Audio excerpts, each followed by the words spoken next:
திருவாரூர் மாவட்டம் திருத்துறைப்பூண்டியில் அமைந்துள்ளது அருள்மிகு பெரியநாயகி உடனுரை அருள்மிகு பிறவி மருந்தீஸ்வரர் ஆலயம். 1000 ஆண்டுக்கு மேல் பழமையானதும் அஸ்வினி நட்சத்திர பரிகார ஸ்தலமாகும்.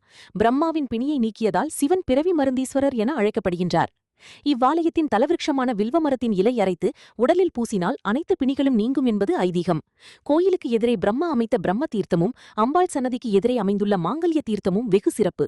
அதேபோன்று கஜசம்ஹார மூர்த்திக்கு இங்கு தனி சன்னதி உள்ளது. மேற்கு பார்த்த திருக்கோயிலாக அமைந்துள்ளது.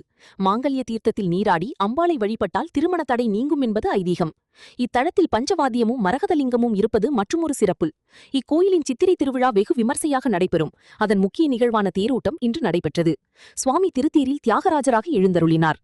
இந்து சமய அறநிலையத்துறை உதவி ஆணையர் வீரபாண்டியன், திருத்துறைப்பூண்டி தாலுகா லாரி ஓட்டுநர் உரிமையாளர் சங்க தலைவர் ஆறுமுகம் மற்றும் அதன் நிர்வாகிகள் உள்ளிட்டோர் தேரின் வடம் பிடித்து துவக்கி வைத்தனர்.